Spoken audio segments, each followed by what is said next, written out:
Okay, it seems like our numbers have leveled off now. Good morning, and thank you for joining us for the Technical Assistance Webinar for Agriculture and Food Research Initiative, AFRI, Sustainable Agriculture Systems, RFA. Here is our non-discrimination statement. This is just to let you know if you feel that you need to submit a complaint or a request, there's the information that's available here. Here are National Program Leaders, Dr. Amy Ganguly, Dr. Steve Smith, and Dr. Lydia Kaume. They will be introducing themselves at the beginning of their sections. This is our program staff. We have Leland Dixon. She is the AFRI Program Coordinator. Me, Keisha Corbin. I'm the Program Specialist, and Pam Carter. She is the Program Assistant. So the goals of the webinar today are to provide clarification on the RFA, but please read the RFA, as most of the questions that you may come up with should be available in the RFA. We will first be covering a NIFA overview. We will then go on to the SAS program overview. We'll then cover the specific details for the request for applications, followed by the proposal evaluation process, and then we'll go on to some additional information and resources. And then finally, we will open this up for questions. You can put questions in the chat box throughout the presentation, and we will cover them during the Q&A section. And I will hand this over to Dr. Steve Smith. Good morning. I'm Steve Smith. I'm National Program Leader for Granite Production Systems. I'm going to give you just a little bit of an overview of NIFA. May I have the next slide, please? Yeah, the National Institute of Food and Agriculture, NIFA, is an extramural science funding agency within USDA's Research, Education, and Economics mission area. We invest in and support initiatives that encourage the long-term viability of agriculture. We will provide funding and strategic leadership for the programs that ensure groundbreaking discoveries in agriculturally related sciences and technology that reach the people who can put them into practice, which really sets us apart, I think. Next slide, please. There's probably few people out there that really recognize the full breadth of what we're involved in. So we kind of give you this overview that may help you understand just the scope of what we do, because we're engaged in all facets of research, education, extension that touch agriculture. And that could be from bioenergy, biotechnology, from animals to plants to natural resources, the business and economics side of our work, the education components and environment, even international collaborations where they benefit the U.S., food security and nutrition, food science, human sciences. We're involved in all of these things. Next slide, please. So now I want to give you just a quick program overview. You've seen the NIFA overview. Well, here's for the Sustainable Ag Systems program. Next slide, please.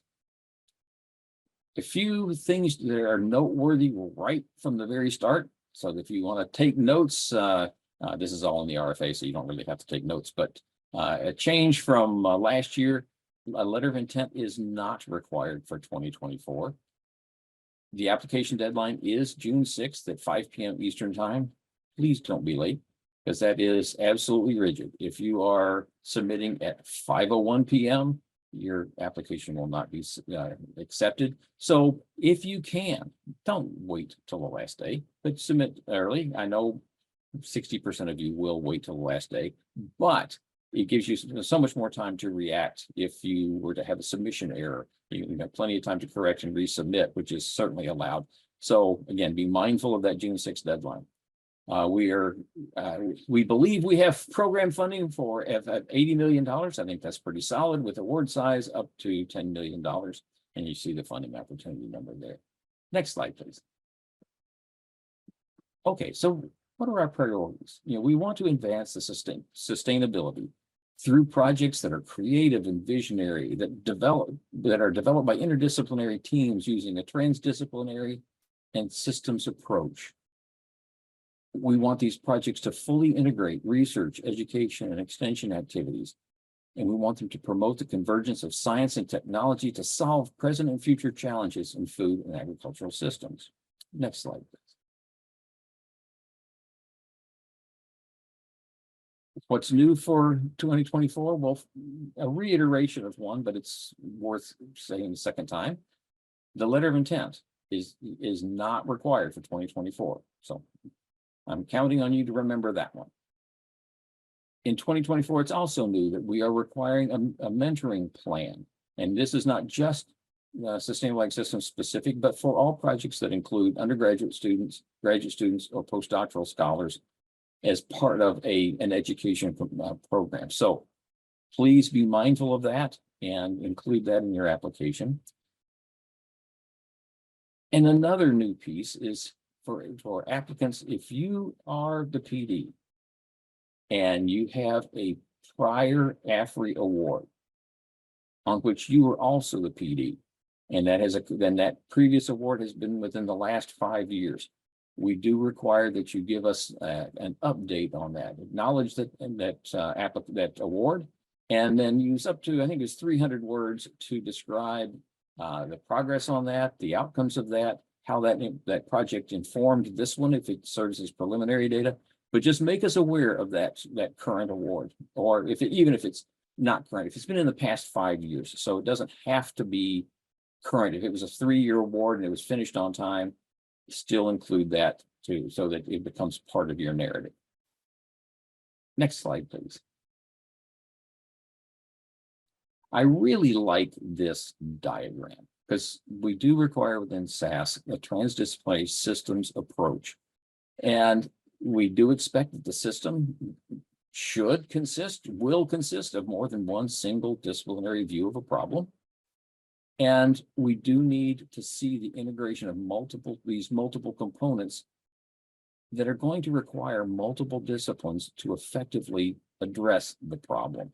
So if you look at the diagram, what I really like about it is how it parallels the 3 pillars of sustainability, where we talk about those being, environmental, economic, social, or societal. Well, here you see the same things where we're looking at the different disciplines that might apply to a SAS project, the natural resources and environmental complex, whether that's air, water, and land, the production complex, which could, we would refer to also as the economic component in sustainability, with crops, livestock, pest management,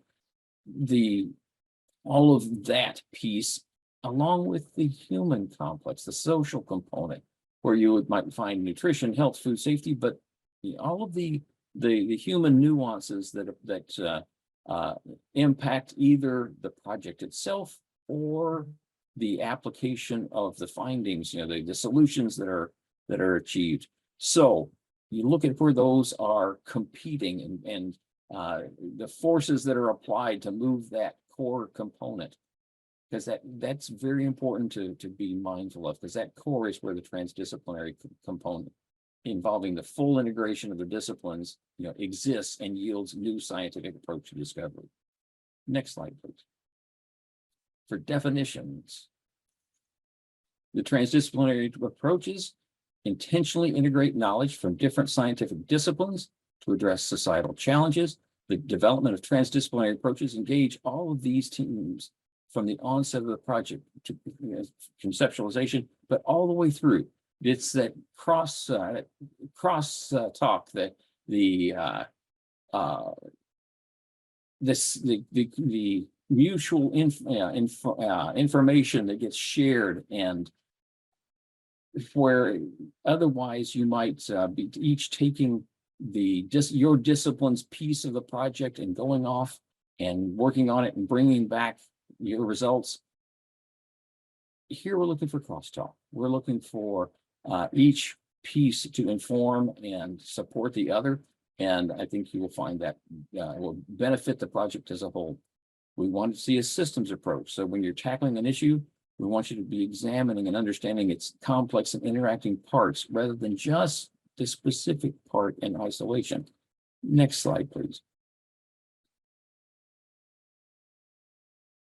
Okay, for those systems, these are big and broad, and we want you to consider systems that are inclusive of the value chain from production to consumption of food and other agricultural products.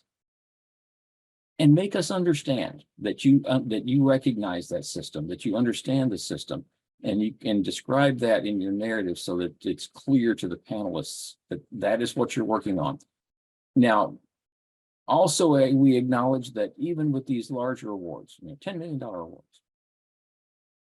you can't possibly address all facets of most of these systems with that stipend. What we're looking for is to recognize that you understand the system, that you're mindful of the system, and then looking at your team's strengths and weaknesses, pick that piece of the system where you can make the greatest impact in moving that system toward the goals described in the RFA. So again, it's not looking to address the entire system necessarily, but pick the low-hanging fruit. Where can you make your difference in moving us toward our goals? Next slide, please. Here's where I will pass the torch to Lydia. Lydia, will you take the mantle and introduce yourself?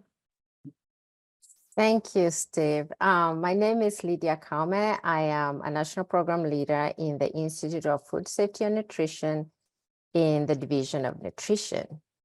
And having had this great overview of SAS and what we should be focusing on, let's now get into the SAS priority goals. And I will start with the food and nutrition security goal. So let me have the next slide, please. So the food and nutrition goal, food and nutrition security goal, sorry.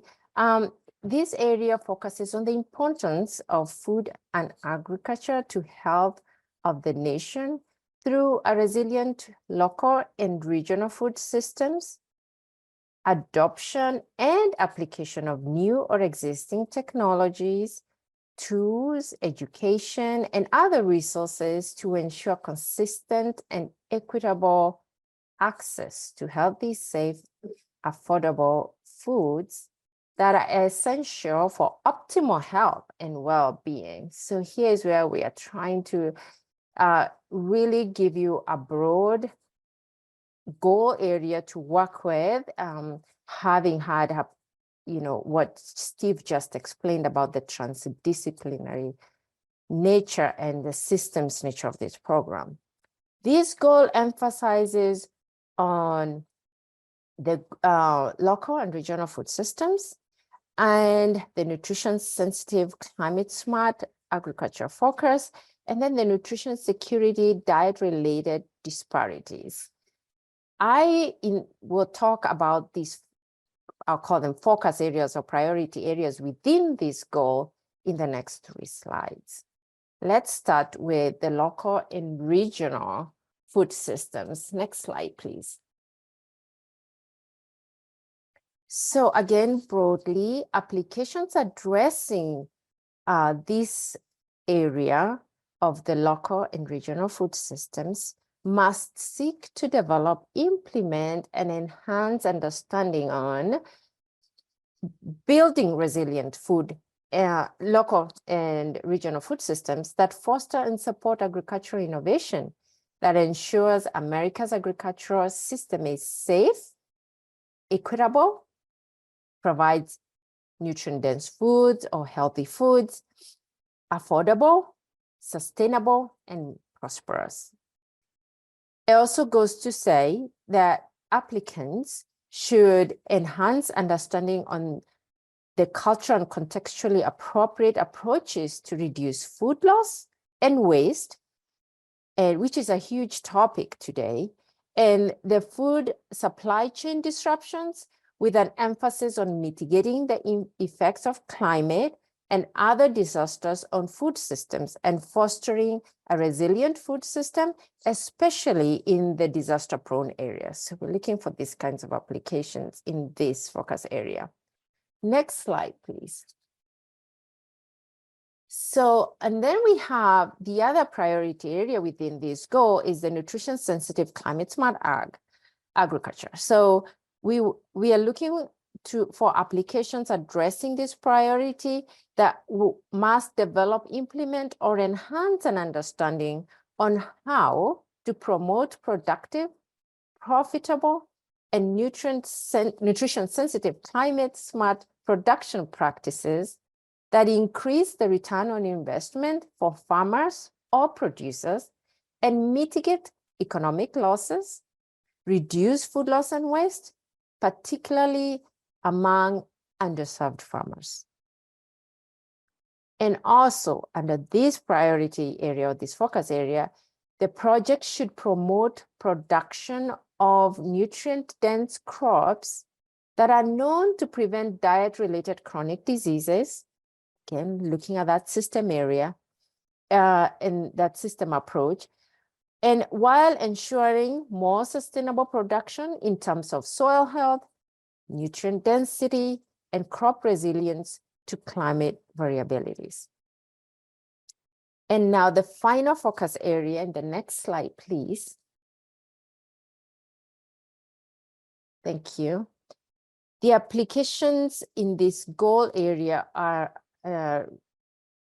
related to nutrition security and diet-related health disparities, must develop and implement and enhance understanding on how to develop innovative approaches to address equitable upstream social determinants of health, which are in this graphic here. You will see, you want to look at education, access and quality, health care and quality, neighborhood and built environment, social and community context, economic stability, and how all those pieces come together to fostering connections with sustainable agricultural systems that integrate robust partnerships and efforts to lead that are actually led or have a strong representation from underserved communities. So these are really broad. If you did not hear a topic or an area that you're really leaning towards mentioned in all of that under this nutrition, food and nutrition focus area, please reach out. It does not mean that it's excluded. These are really broad strokes for this. I'll have in the next slides have Amy now discuss the next two goals that we are looking at in SAS. Amy, please. Excellent. Thank you, Lydia. And hi, everybody. I'm Amy Ganguly. I'm a national program leader in the Division of Global Climate. And building on what Lydia just shared, I'll be discussing our other two long-term goal areas. And one thing I just want to mention right now is that the order in which things are listed in the RFA does not necessarily imply any preference from us. And that also includes the topic areas that you will hear described as well. First, I'll discuss the strengthening the bioeconomy long-term goal area. One thing that is different from previous years, where we had topic areas listed and we asked everybody to address every element of that. This year, you only will need to address at least one. Now, again, you can include multiple topic areas and even long-term goal areas in your submission. So this one in particular seeks fostering economic development and prosperity in rural America by developing and advancing production of clean, renewable, and sustainable energy and bio-based products from forest and agriculture. And now I'm going to get into these three topic areas of sustainable bioenergy and bio-based products, resilience and robustness of food and agricultural systems, and then a new component this year, which is the regional resource hub partnerships. Next slide, please. So under the sustainable bioenergy and bio-based products, we're looking for projects that develop new or improved approaches to the production and manufacturing of clean energy.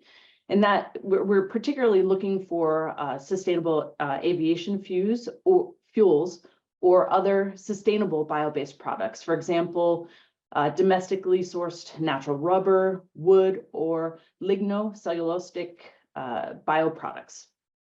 Proposals submitted to this topic area should include a description of the cost savings relative to the products that are currently on the market, and that would include product specifications and pricing, as well as environmental benefits of the approach, such as greenhouse gas emissions reductions, waste management benefits, and or other relevant benefits. Next slide, please. We're also looking for projects that address the resilience and robustness of bioeconomies. So projects submitted to this topic area should develop innovative approaches that increase the adaptability of bioeconomies to climate shocks.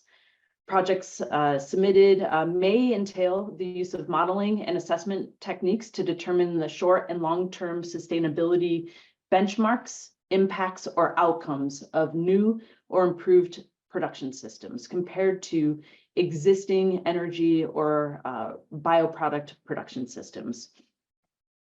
Models and analytic tools proposed should be capable of estimating the value and impact of products and byproducts from each point from manufacture to disposal in local and regional contexts. And then finally, the third topic area, moving to the next slide, is if we advance to the next slide, please, is the regional resource hub partnerships. So this topic area comes, and this is a new element, comes from a collaboration between NIFA and the U.S. Department of Energy.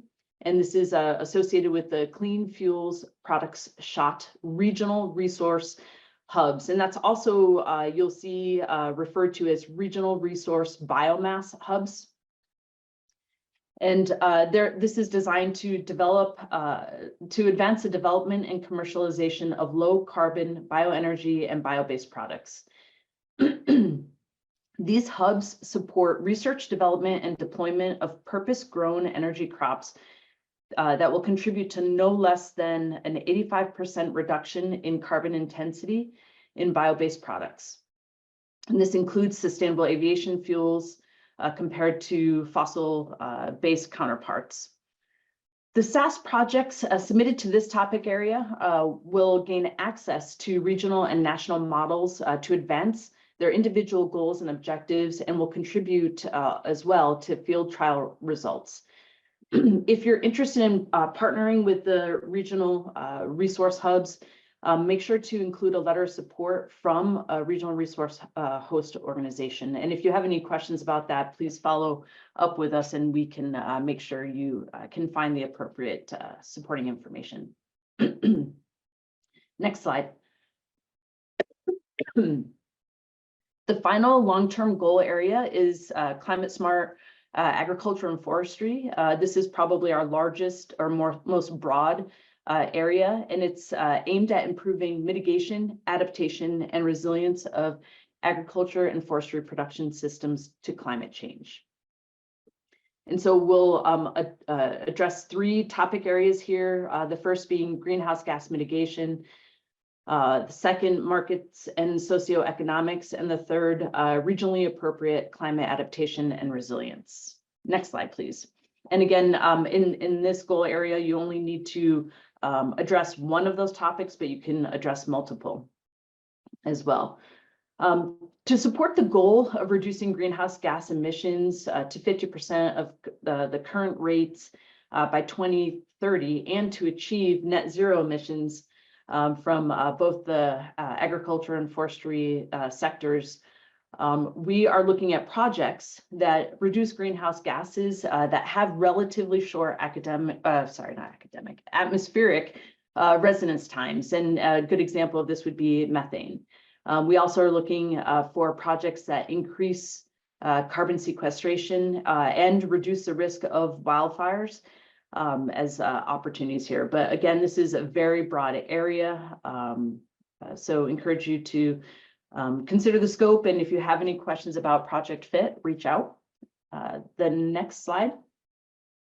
Another topic area under climate smart ag and forestry is addressing markets and socioeconomics.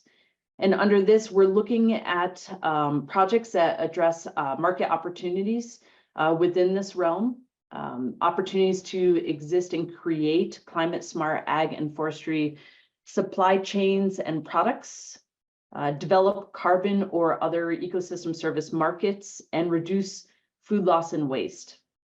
We also are looking for projects that would improve greenhouse gas measurements as well as climate modeling that inherently underpin efficient markets.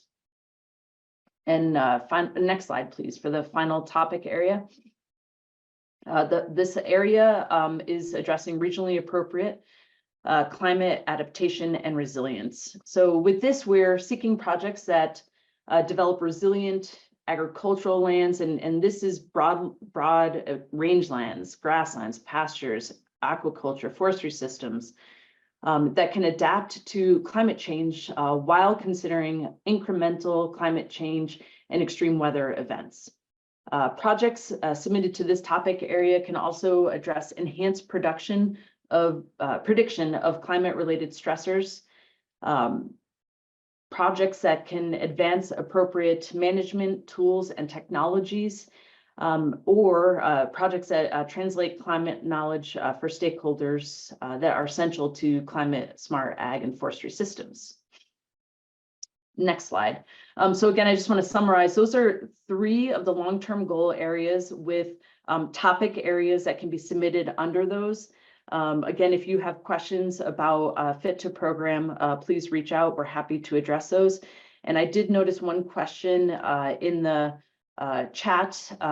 Is it a coincidence that we had 3 topic areas under every goal area? Does that coincide with the Venn diagram that Steve shared before? Yes, it is a coincidence. As you will might have picked up on, these are just suggestions of areas that we're looking for projects.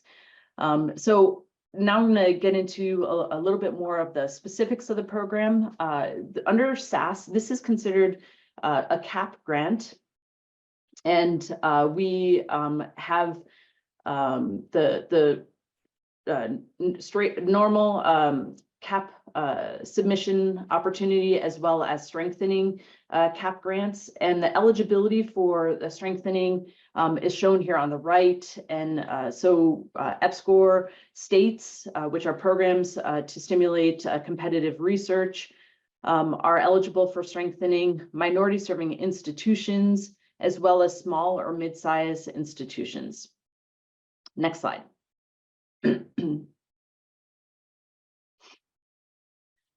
So one of the things, a critical element that you heard Steve mention earlier in our webinar is that this program, a key element is that it requires full integration of research, extension, and education approaches. As a rule of thumb, we ask that no more than 2/3 of a project's budget be allocated to any single activity, but we also recognize that activities overlap, and so we keep that in mind. Next slide. So a common question that we get is, what is considered education? What's considered extension? So I'm going to highlight education first. And we have supportive documents on our website that provides additional information if you're curious of how we describe our different integrated components. But for education, we typically look at items such as formal classroom instruction, lab instruction, or practicum experiences. Faculty development, student recruitment services, curriculum development, these are examples of additional items. We often are asked the question, is just having graduate students or postdoc students appropriate? No, we don't consider that a strong component of this. Certainly, there are linkages, but that is not sufficient enough. And one of the things to remember as a rule of thumb, that only active engagement of students in the scholarship of research and extension products is considered education. Again, we have supplemental information that we can provide a link for. And if you have any questions about this, please do reach out. And now we'll describe extension a little bit.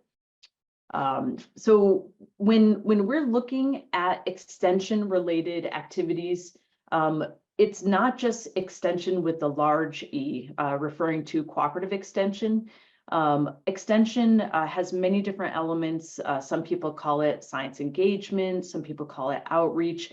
And so again, extension includes the big E as well as the little e. We describe extension as the activities that deliver science-based knowledge and informal educational programs to people. What we're looking for in these extension activities is a high degree of engagement among the researchers and extension or outreach professionals and stakeholders. Again, a key element of our program is that connection with stakeholders. So I just want to remind you of that and make sure that you're keeping that front of mind in your submissions. Next slide. And then finally, I'll address the global engagement. We often are asked questions, can these projects have international components or international partners? And the answer is yes, absolutely. But first and foremost, these projects must clearly demonstrate benefits to the United States and agriculture based in the United States. So again, international partnerships are acceptable, but the projects first and foremost must benefit work in the United States. And at this point, I'm going to turn it over to Keisha for detail on our applications and associated documents. Thanks so much, Dr. Ganguly. So let's go over a little bit of the details of the application. So we have already gone over, Dr. Smith covered with us earlier, the total amount of funding, the maximum award, and the very important application deadline of 5 p.m. EST on June 6, 2024. The program code is A9201. As far as eligibility goes, those that are eligible are those from colleges and universities, 1994 land-grant institutions, and Hispanic serving agriculture colleges and universities, as well as other entities can also participate as subawards. There have been a few questions about national laboratories. They can participate as subawardees on these grants. Further, the application submission document is currently not available. It will be updated soon. So just keep an eye out and you will be able to see the new document. Secondly, as far as submissions go, you will be submitting to grants.gov. Your application will be rejected if you are not an eligible applicant, if you are missing any of the required items or they're in the wrong format. The correct format is PDF format. We cannot view documents if they are submitted in anything other than PDF format. If the wrong application package is submitted, and again, if it is even 1 second late. Formatting. So font must be 12 points. Do not use condensed or narrow fonts. The margins must be 1 inch and you must be single spaced and on a standard 8.5 by 11 page. As far as the summary and abstract, this should be approximately 250 words. The project narrative is limited to 18 pages, and this is strictly enforced.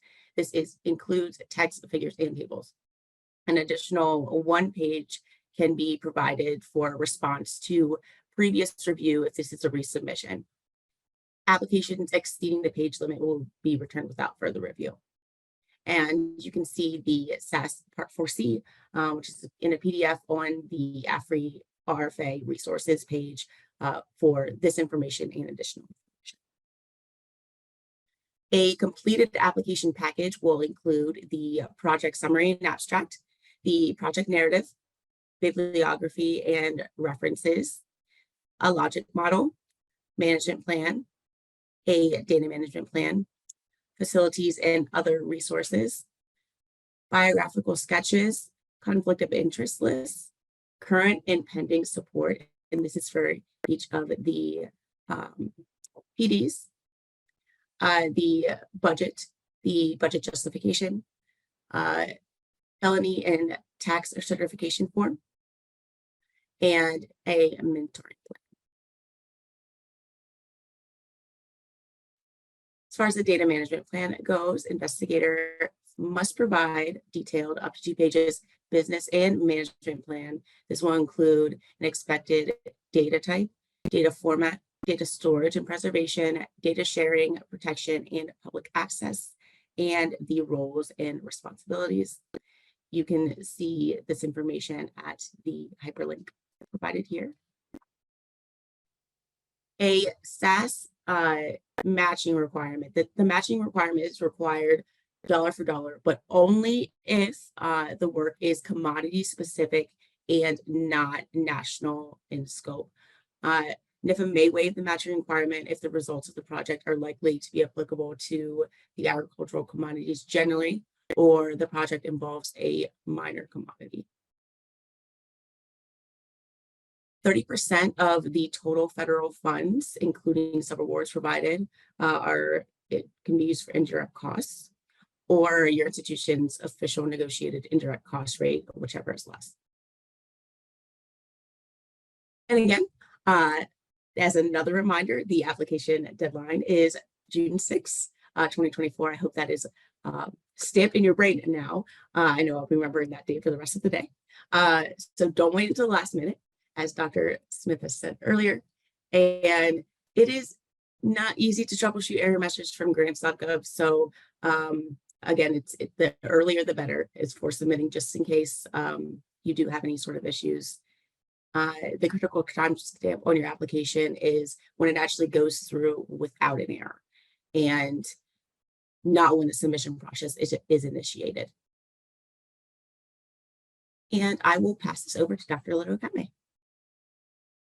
Thank you very much again for sharing that information. I will just reiterate that time is 5 p.m. Eastern time. So we have sometimes issues with that, people not realizing that it is Eastern time and not just Central time or any other time. So just be careful with that. And I'm going to talk a little bit about the proposal evaluation process. Next slide, please. So this is also found in the RFA on page 27. And although it's not in a diagram format, this is how we wanted to just share with you how the evaluation process is conducted at NIFA. So proposals, your proposals, once you apply, will be assigned for review to at least 3 reviewers, it could be more, with expertise in the proposed topic. The reviewers will produce individual reviews on each proposal, and these will be evaluating the strengths and weaknesses. The written reviews then are used to begin a panel discussion with other reviewers that are serving on a peer review panel. Now, through those discussions during the peer review panel, the panel in itself, the entire panel, come to a consensus on the final rating and the ranking of the proposals. Next slide, please. So the evaluation criteria, which is also on page 28 of the RFA, for those listening, we are looking at the merit of the application for science research, education, and/or extension, in this case, all 3, because SAS is an integrated all 3 areas of research, education, and extension, as earlier described. The reviewers are also looking at the qualifications of the project personnel. They're looking at adequacy of facilities and the project management. They look at project relevance. And Also, one of the big issues they also be looking at is after the application has been assessed for strengths and weaknesses on each of these criteria, they'll be looking at the overall likelihood that the project will have significant outcome and impact as evaluated. Next slide, please. Now we talk about the timeline of our competitive programs. And this is the general timeline of all NIFA competitive programs. Between the request for application, that when the RFA is released, which is already out there, and the time when the proposals are due for us, which is June 6, 2024, it takes about 2 to 3 months. Then the next phase is proposal review. When that period again, between when the proposals are being reviewed and when funding notifications are made, takes another 2 to 3 months. And then it takes about 1 to 2 months for awards to be finalized and made.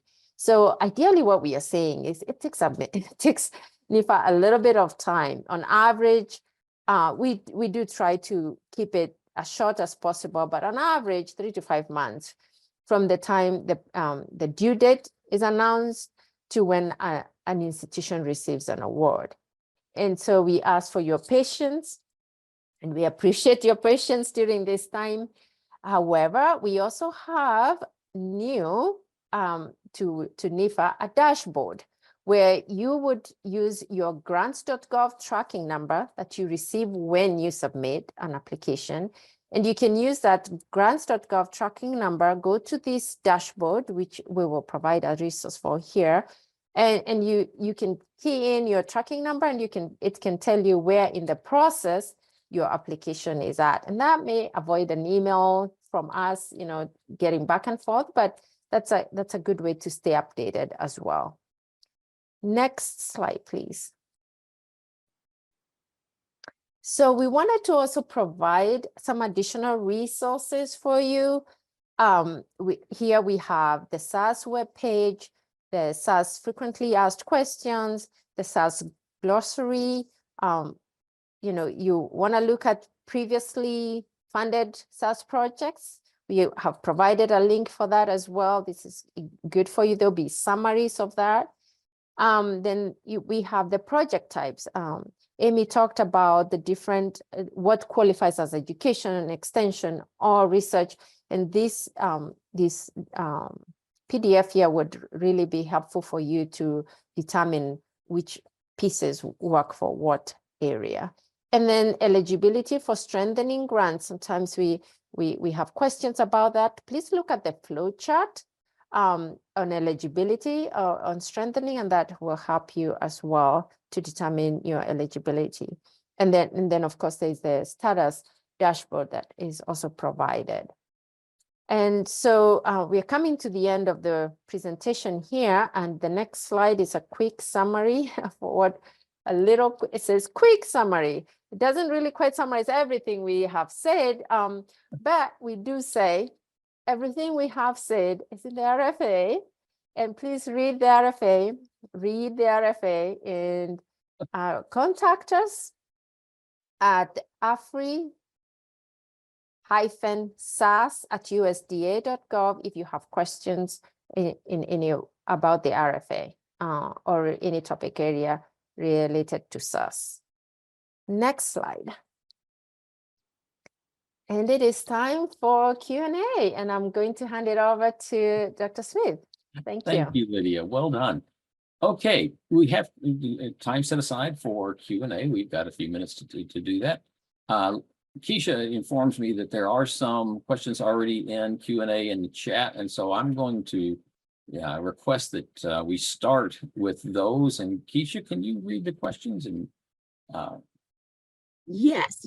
So the first question, does climate smart ag also include greenhouse gas emission reduction as part of the innovation, which is carbon dioxide, methane, and nitrogen dioxide?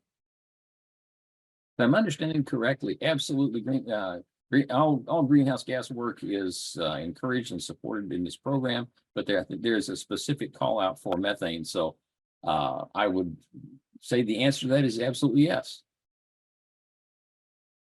Okay, is there an agency goal to make at least one award in each of the 3 priority areas?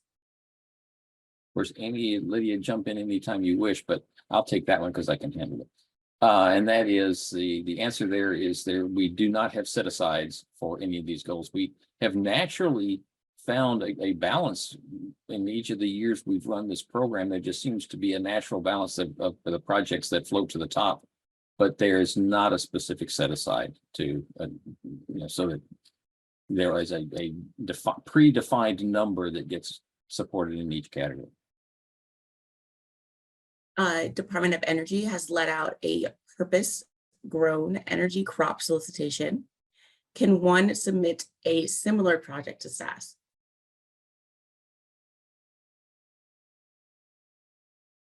Amy's smiling. I would, jump in anytime, Amy or Lydia, but I strongly discourage it. If you were to submit 2 to NIFA, both of them would be disqualified. If you were to submit one to NIFA and it rise to the top and be recommended for funding, one of the first questions we're going to ask is if you have submitted this proposal to another agency or another program within our agency. And because we cannot allow duplicative funding. So it complicates your life if you try to play that game, but because it is a different federal entity, a federal agency, it's written in the RFA, what we address in the RFA is 2 applications that come to NIFA. If one were to go to another federal agency, we will certainly discourage it, but it does not exclude you. I don't think, as I'm reading through the policy. Okay, so this is, I seem always to be some clarification provided around this is needed. Can you clarify the match requirements? For example, my project would be in wheat, commodity specific, focus on a specific wheat producing region of the US. However, the project will address supply concerns, which is of national scope.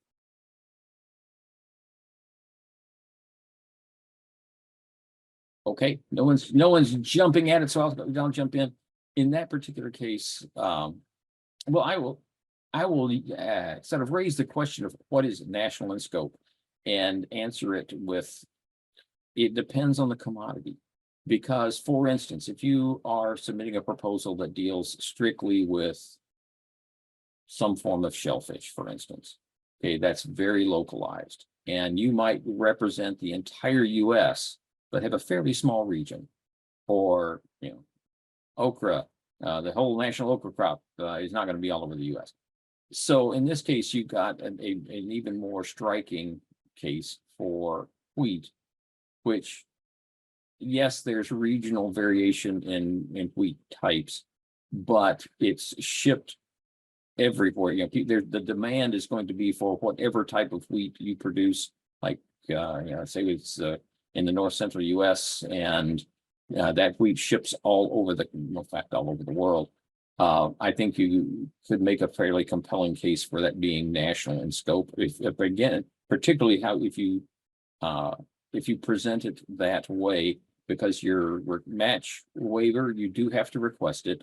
Yeah, that request needs to be in your narrative, but it doesn't have to be a real lengthy request, a sentence or 2 or 3, just saying that you're requesting that waiver based on the fact that this crop is either national in scope or it has national ramifications. Your work has national ramifications. I think in your case, in this particular example, it's until I see how it's written, I can't say it's guaranteed, but there's a pretty compelling argument for your eligibility for a waiver under the conditions you just described. Okay, the final question that we have in the chat box currently is, are there many examples of corporations being subawardees, and is there a limit on how much they can receive? A common question, yes. Non-eligible entities can be a collaborator, in these projects. As long as they have they're making a meaningful contribution. But I caution to you is to avoid any appearance of it being a straw man arrangement where, in my most extreme case, not in this program, an ineligible entity basically wrote and passed off an application to someone who was a professor emeritus at an eligible institution, and they had like $5,000 of the award going to the PD, and the rest of it went to the non-eligible entity. Panelists don't like that. They will look at that and say, if you just work your way around the eligibility requirement. But as far as there being a rigid firewall about it, typically we use the thumb rule of 50% needs to go to the principal entity. But I think that's there's some there's some flexibility there. But if you get beyond that, you might want to you might be in some jeopardy of being called out as not following the guidelines. But Amy, Lydia, your views on that? That's one of the sticky ones. Steve, I don't have anything to add. Just one thing I want to remind people. So we have about 5 minutes left. In addition to the questions that have been addressed in the chat, under our question and answers tab, there have been several answered questions. And so please click on that for those answers, as well as a handful of open ones. And Keisha, just to help you out, I'm going to direct one to Steve on this. Where in the application should a project director describe the outcomes from their previous AFRI award? And does this count towards the 18-page limit? That is a really good question, because I noticed we had a lot of discussion when we were drafting the RFA, and some of that didn't make it into the RFA. And so I want to call on my colleagues to come in with their memory. My memory was that we agreed that it would be part of the narrative, because a lot of this could stand as preliminary data. And if we had it outside the narrative, then we're giving a benefit to those who have had a previous award, and giving them extra space to talk about preliminary data that would then not be counted against the narrative. Amy, Lydia, do you recall that being the case? And of course, since it's not written in the RFA, I don't know that we can necessarily apply it that way, but I thought it was our intention that it would be in the narrative. I agree, Steve, and I think that you described that well. I think the importance is to be very transparent about what you have done, what you have in the works, and how that leverages what you're proposing. So that's perfect. Okay, we do have one more question. We are a small vertical hydroponic farm growing in greenhouses and looking to partner with our 2 local colleges. Is construction an eligible cost as a part of a larger grant proposal?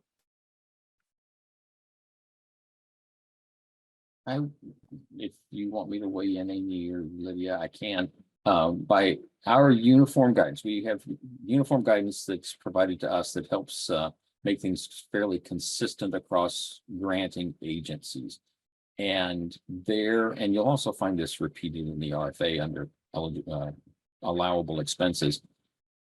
Concrete and steel, not considered eligible expense. So new buildings, large renovation of significant renovation of buildings, replacing the HVAC system, not allowable under these awards.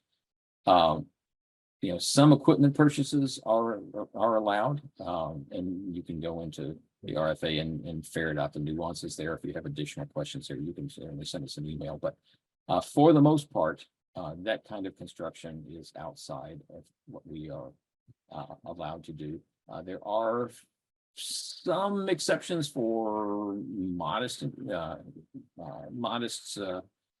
improvements, but most of those that I've seen go through have been portable. So it's, a non-permanent structure that, might, it might be part of a horticultural project, but as soon as it becomes permanent, it falls over, and generally our awards management people will not allow that to go through.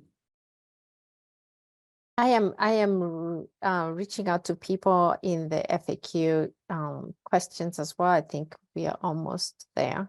Oh.